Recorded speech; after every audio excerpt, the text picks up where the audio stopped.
The narcissistic family. Dum, dum, dum. No, let me stop. Before we get into that, let me explain something. The reasons for family dysfunctions, they vary greatly. Okay. I mean, a lot of the time, if you have a parent who's an alcoholic or a drug addict, you can pretty much, it's obvious where the dysfunction comes from. But when you're dealing with a covert type of family dysfunction like narcissism, it's psychological. So you really can't tell what's wrong. And most of the time, the family members within the narcissistic family can't tell it either.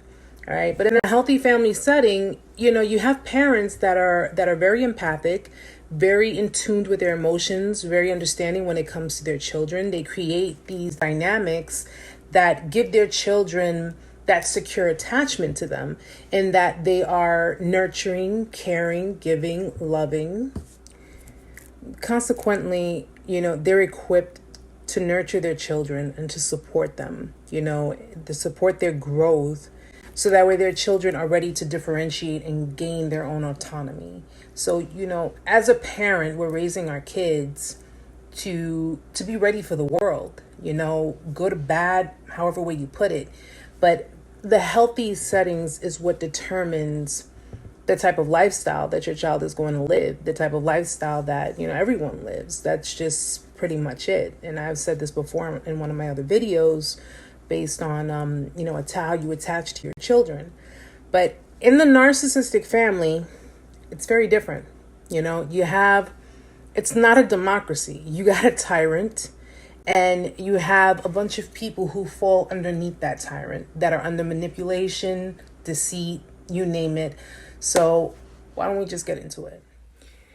Now, in the Narc family, there are 5 different roles. Okay, everybody plays a role. You got the narcissist, you got the enabler, the codependent, you have the flying monkeys, you have the golden child, and then you have the scapegoat. The narcissist is the one who's the tyrant. The narc is the one who everyone revolves around to avoid being attacked. First of all, people who suffer from NPD are usually people who have had disrupted attachment with their caregivers very early in life, and it impeded on their emotional development. So with that happening, they lost a sense of identity. They basically don't feel identifiable. So in turn, it makes them, emotionally unstable, intensely needy, and oftentimes very, very cruel, because again, they're not tuned. The next family member in the Narc family is the enabler, also known as the codependent. All right. The primary enabler is either the partner or the spouse of the narcissist, but it can be a parent and it can be a child as well. All right. The enabler's role is to support the narc, support their habits, support their larger than life persona, run with the narrative of the family image, and clean up the messes. Okay, what the narcissist has already done is they've manipulated the enabler by alternating abuse with special treatment. So by complying with the narcissist, the enabler avoids being attacked. And in return, they're getting special treatment. They're getting a reward, which is affection, attention, love, praise, even money. All right. But the enabler lives in the delusion that they're the only ones who understand the narcissist, failing to realize they're creating a trauma bond. The next family members, flying monkeys. The flying monkeys are the most capable of being manipulated in a narcissistic family.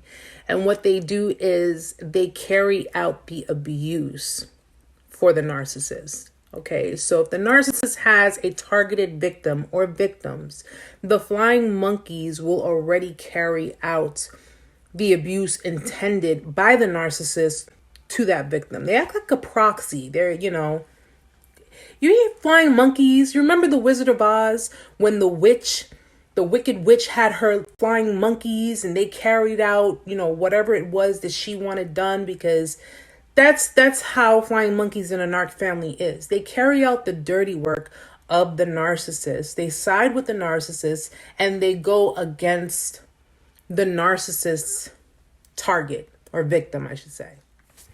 And the last 2 members, the golden child and the scapegoat. The golden child is the idealized favorite child. Okay, they're the ones granted with the special status. They are the ones that the narc projects what they believe or what they want to believe about themselves. Okay, so everything that they're not, the idealistic thoughts about themselves, they project that onto the golden child. That's their favorite child.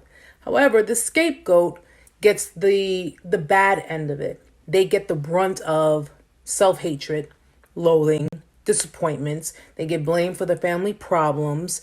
They're targets for the flying monkeys.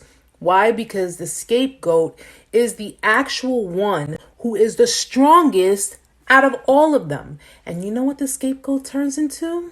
Oh yes, you guessed it. The black sheep. The black sheep, probably my most favorite member of the family. The black sheep is basically often the strongest one, most aware, very empathetic. They question the family system, and at the risk of being casted out, they are willing to stand up to the narcissist. They're willing to stand up to the manipulation, to the wrongdoings. They look at things from a logical standpoint, okay? They're the rebel. They're the rebel of the family. They're the ones who say, no, this ain't right. This isn't right. I don't agree with this. And you know what? If it is what it is, that's fine. Even if it means them having to seclude themselves from the entire family, we've all been there. So trust me, 9 out of 10 times, you're probably the black sheep, but this is how it works. So boys and girls, this is going to be video 1 of 2, because I haven't even gone over the dynamics, the true core dynamics of NPD, of families who are affiliated with NPD. And so far, this is just going to be the cast and crew of a narcissistic family. All right. I find this to be very, very important, because if you are dealing with people, it may not even be in your own family, but if you're dealing with people who have individuals in their family that are like this, you got to be extremely, extremely cautious. All right. In the meantime, do your research. Continue to do your research, as I'm going to continue doing mine. Continue to look into it. Continue to protect your energy. I always enforce that. And continue to be the black sheep. You dig? Till next time.